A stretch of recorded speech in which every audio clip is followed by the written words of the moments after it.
Voici les mouvements que nous allons apprendre aujourd'hui.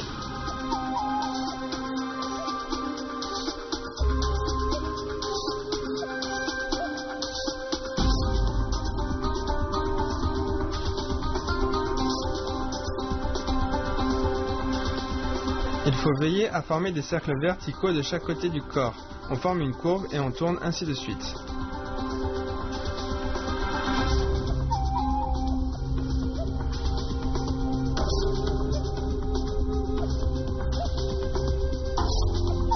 On met la lance contre le dos et on tourne le corps.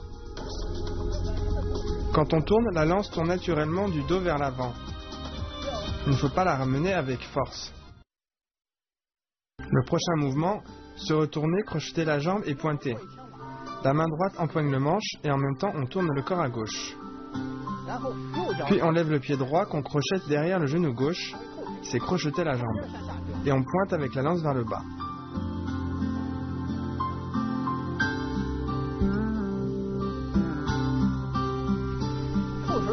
Crocheter la jambe et pointer. On tourne le corps à gauche. On crochette le pied derrière le genou. La jambe de maintien doit être stable. En même temps, la pointe est dirigée vers le bas en pointage.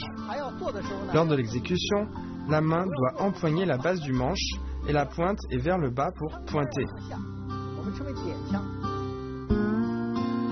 De plus, le pied doit être crocheté à l'arrière du genou et il doit bien coller. Bien, refais-le une fois.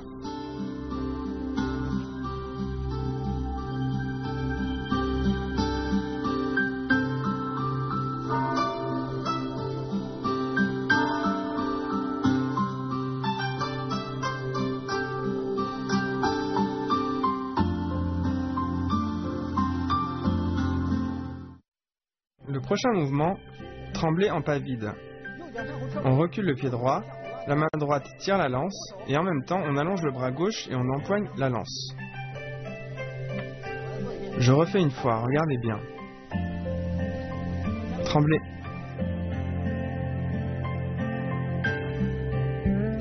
Pratiquez avec nous.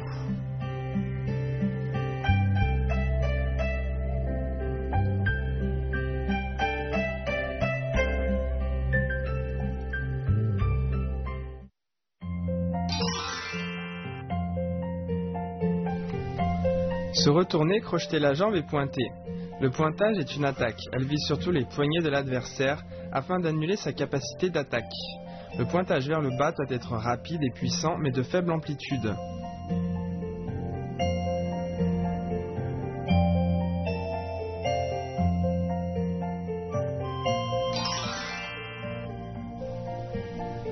Trembler en pas vide. On l'utilise surtout lors d'une attaque directe de l'adversaire. Le tremblement permet de le désarmer ou bien de l'obliger à changer de direction. On part de la souplesse vers la dureté, la décontraction vers la tension et on sort la force explosive.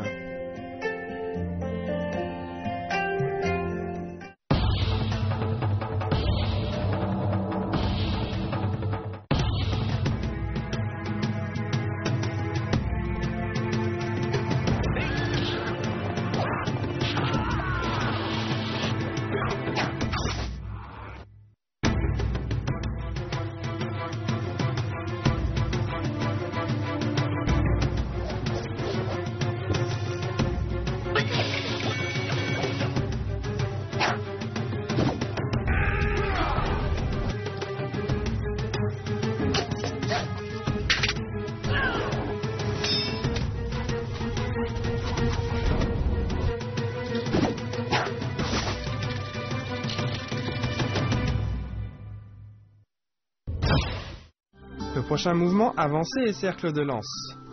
La main gauche tient la lance entre les doigts. La main droite amène la lance à l'intérieur et en même temps on avance. La lance décrit des cercles verticaux de chaque côté près du corps, comme ceci. Et on peut accélérer.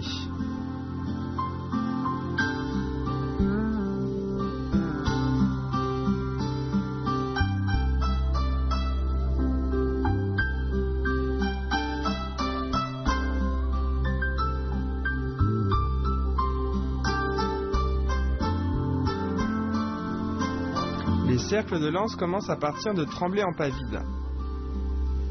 On commence, on avance et on fait des cercles.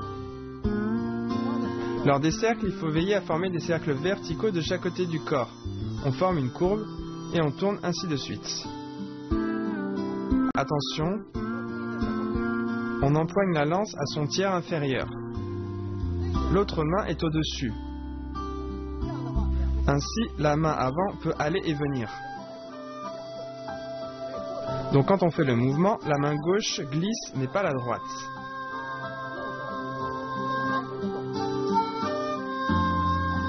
Bien, refais-le une fois.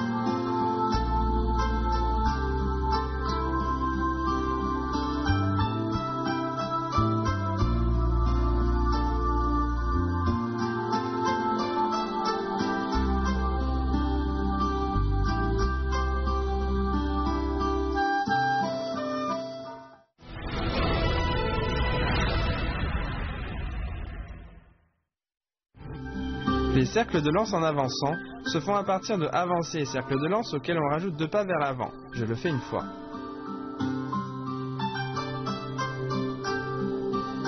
Cercle de lance et en même temps on avance. Pratiquez avec nous.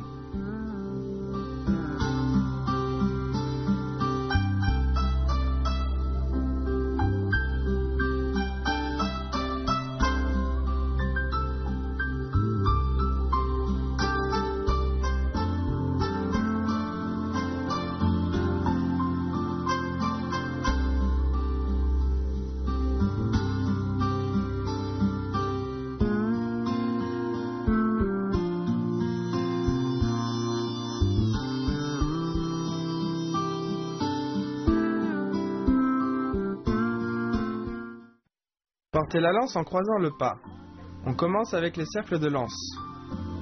Après les cercles, on avance et en même temps la main droite tire la lance à l'arrière. La main gauche par devant. Puis on lève le pied droit et on croise le pas. On pose la lance sur le dos, puis on tourne. Portez la lance en croisant le pas, à partir des cercles de lance. On croise le pas.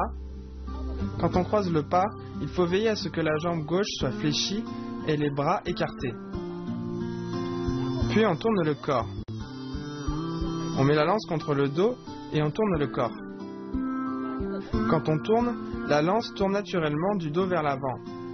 Il ne faut pas la ramener avec force. Pendant la rotation du corps, la lance est déjà sur le dos, puis en suivant la rotation du corps, elle sort d'elle-même. Donc attention durant l'exécution. Bien, refais-le une fois.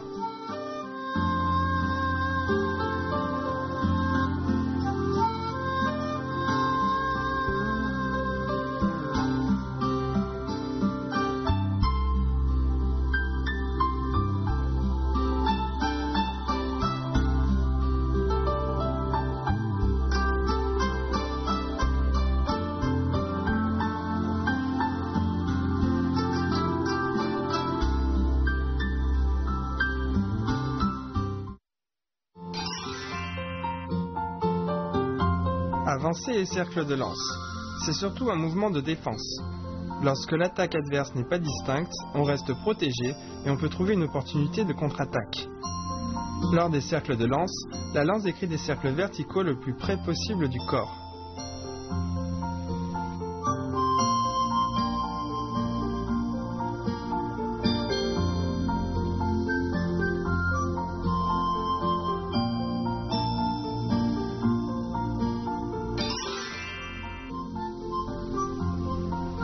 Cercle de lance en avançant. Ce mouvement se fait à partir de avancées et cercles de lance auxquels on rajoute 2 pas vers l'avant. Lors de la pratique, on peut commencer lentement puis accélérer.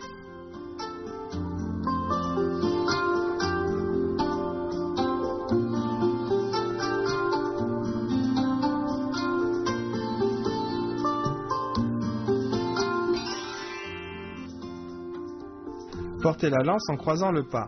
C'est un mouvement de transition pour enchaîner avec une attaque inattendue. La main droite doit sortir la force au bon moment, de manière coordonnée, le corps légèrement penché et la main gauche doit saisir la lance de manière précise et stable. Le manche doit être le plus proche possible du corps.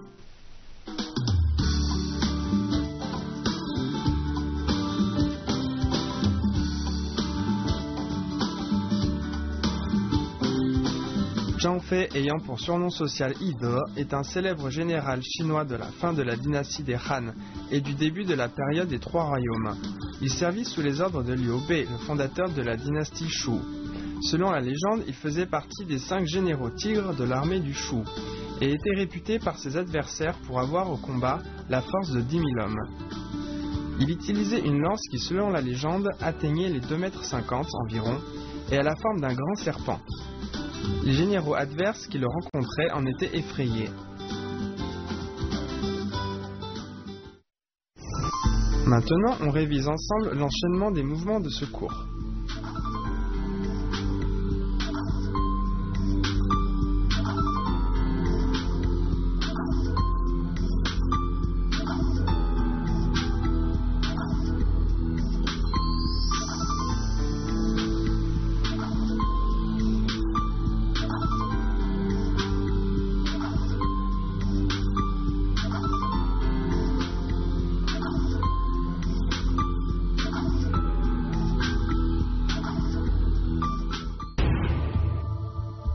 Regardez l'ensemble des mouvements des 2 premières parties de la forme de la lance.